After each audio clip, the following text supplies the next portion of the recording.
So we'll start with you, Maurice. All right. How are we navigating shaping employee experience programs amidst changes in greater society/needs from the broader organization?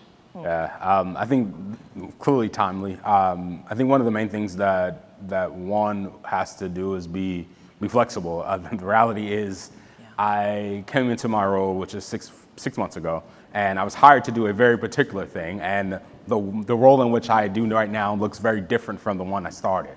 And so the fact of the matter is, you have to be flexible, you have to create space, and sometimes there can be an opportunity for you to think differently about the approach in which you apply. And so for us, it forced our team to get clear about the things that were non-negotiables.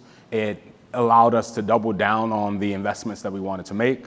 It forced the few folks who were doing the work to get clear about where we want to see ourselves in the organization, and how do we then position the things that we do that is both grounded in this idea of dignity, respect, and ultimately community connection in a way that broadens our opportunity impact. And so I would say that in this moment, even though things may feel very different from when I started, we have a bigger opportunity to get closer to the business. I think one of the things that we often, maybe not everyone, but some folks will say, some of the things that we're doing felt fluffy, or some of the things that we're doing isn't backed by data. And I think that when you are grounding it beyond the sort of very apparent DEI data fronts, you get new opportunities to build a stronger case. And so I think it's just being flexible in that. I love that. So flexibility, adaptability, and yeah, because you just never know what you're about to walk into. I feel like every day I walk into a new world, a new mandate. Yeah. Right. What about you, Patty? So, I think data is super important.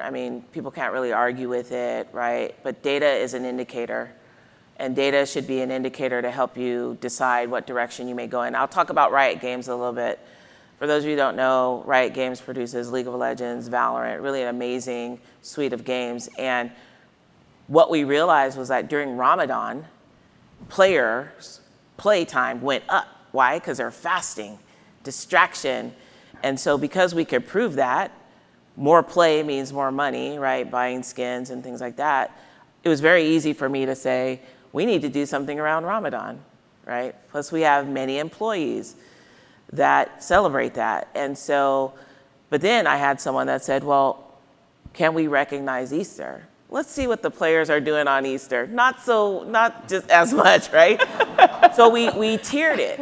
Yeah. We tiered it as a company. We said, these are the things that we're gonna focus on, A, B, and C, because we have the data, we have the employees, we have all these pieces there that support that decision.